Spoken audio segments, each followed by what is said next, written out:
All right, so here we are, step D. We've added 50 milliliters of sodium hydroxide to our titration. And just like before, we need to know how many moles of base that is. And so taking the 50 milliliters, multiplying it by the molarity, I get 0.0200 moles of base added.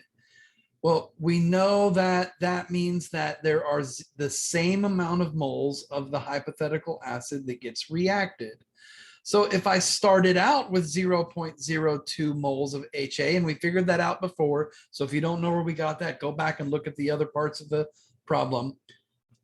We reacted that same amount of moles. That means we have no moles of HA left. Also from before, we know that for every mole reacted, HA reacted, we produce the same amount of moles of the conjugate base. So we have 0.0200 moles of A minus produced. So you might want to say, okay, now we know how many moles of each one of these things that we have. We can go ahead and use the Henderson-Hasselbalch equation like we did before. But the problem is now we've got a zero in the denominator there, and that's undefined. So we can't use that. So what are we going to have to do? Well, now we have to go back to basic chemistry. Well, what's left in the solution to do any chemistry?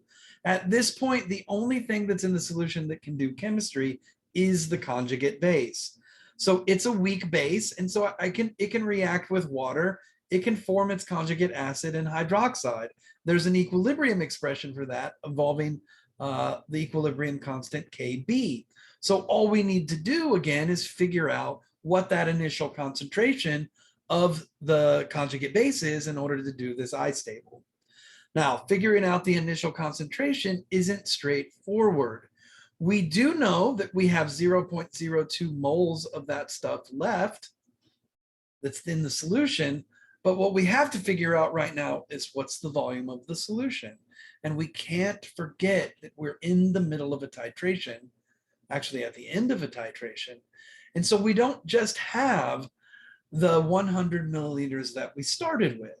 We have 100 milliliters that we started with, and we've added 50 milliliters.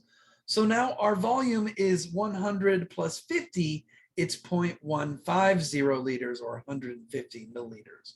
So that makes our molarity of A minus 0.133 molar.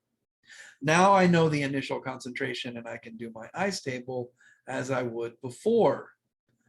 Let me go ahead and get my Kb. It's 1.587 times 10 to the negative 10th. So I can set it equal to the equilibrium expression. And I come up with x equals 4.594 times 10 to the negative 6.